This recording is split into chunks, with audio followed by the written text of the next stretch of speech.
Good morning, my dear children. My dear children, we have started with the question answers. We have finished chapter number 1, that was the poem. I gave you question answers as well as the meanings. Today we are going to go for the second chapter, Daydreams. I'll just tell you a summary of this poem story.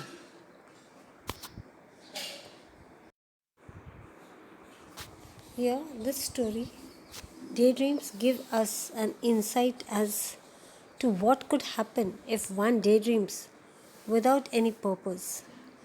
The story is telling about a couple who is daydreaming about making a lot of money. Very soon, the couple gets into an argument, and the argument turns violent, and the dreams are shattered. So, a neighbor, hearing the commotion, he comes into the house, puts an end to the argument, and also makes them realize their foolishness. Just see here. Now we are going to go with the meanings of this chapter. The worksheet which I had given to you, in that there were meanings first. What do you mean by idle? Idle means doing nothing. Idle means doing nothing. Second one I gave you, earthen. What do you mean by earthen? Earthen means, over here it is said, made of baked clay or mud. Baked clay or mud. Third one I gave you, commotion. Commotion means disturbance. Disturbance, or you can say a lot of noise. Next I gave you stout. Stout means large and strong. Or you can say thick, Thick, thick. Next I gave you astounded. Astounded means surprised. Astounded means surprised. Next I gave you antics. Antics means silly or foolish behavior. Antics means silly or foolish behavior. Next I gave you ruined, R-U-I-N-E-D. Ruined means damaged, D-A-M-A-G-E-D, damaged. Next, eighth one I gave you wielding. Wielding means to handle with skill, or you can say holding something and using it. Next I gave you pound, P-O-U-N-D. Pound means to hit or hit with great force. 10th one I gave you swish. Swish means move quickly through the air, or you can write to hit through the air with a swishing sound.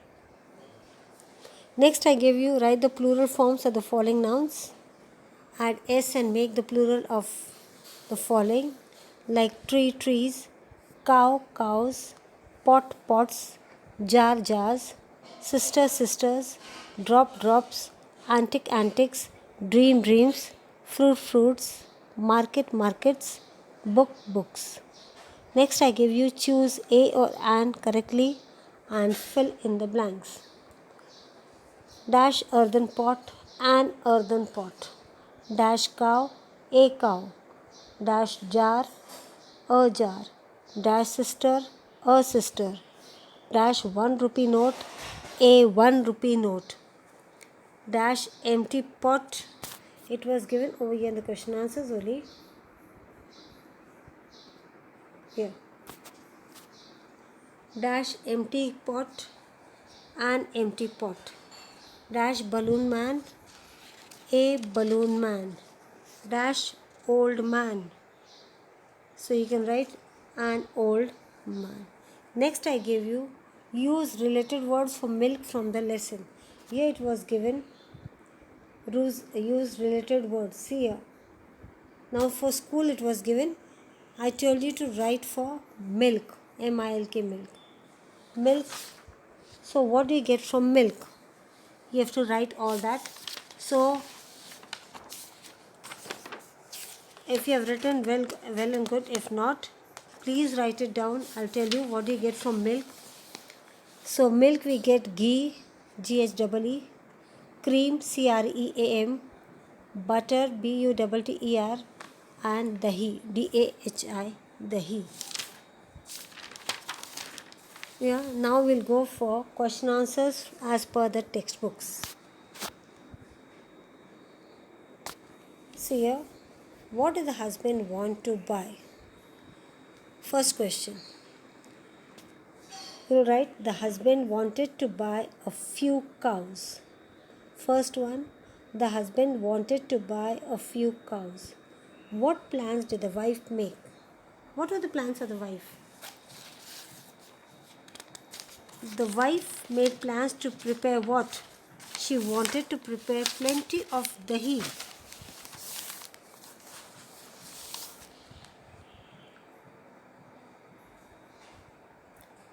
And butter and ghee.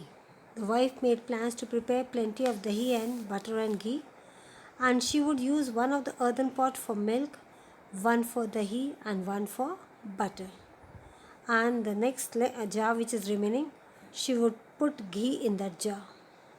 She would use the remaining pots to send the milk to her sister. I'll read once again. The wife made plans to prepare plenty of dahi and butter and ghee, and she would use one of the earthen pot for milk, one for dahi and one for butter. And she would put the ghee in another jar. And the remaining pots which were remaining, she would put milk into that and send it to her sister. Next, what did the husband want to do with the extra milk?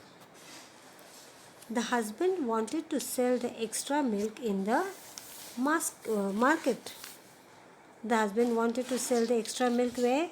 In the market. Next, what did Gopal Bhan say he was doing?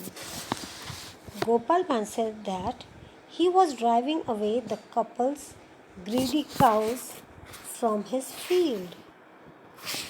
Gopal Bhan said that he was driving away the couple's greedy cows from the field.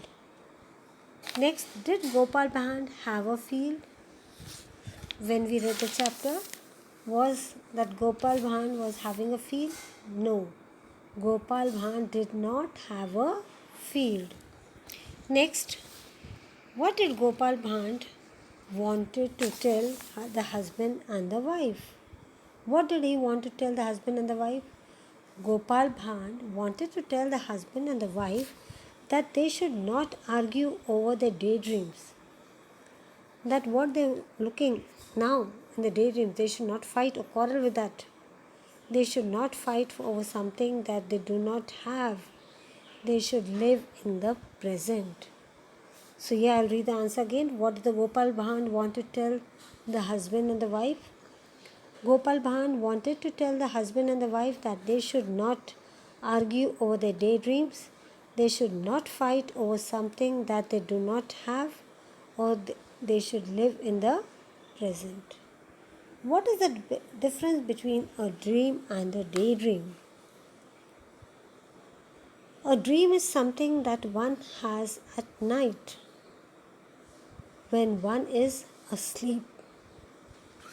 And what do you mean by a daydream? A daydream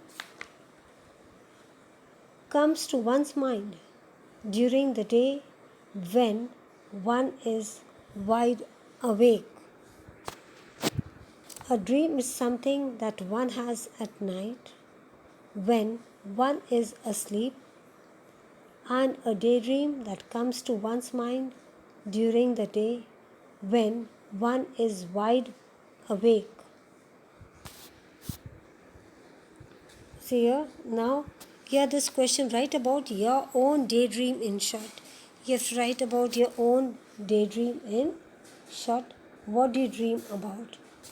So here, my dear children, I have completed the question answer of the second chapter. You go through that, you write it in your notebooks, okay, and keep your books ready. When you meet, we'll check it. And when you sit for online classes, please keep your textbooks, notebooks ready over there. Yes, my dear children, see the plural forms also I told you, you have to just put S over there. Yeah, thank you. Have a great day.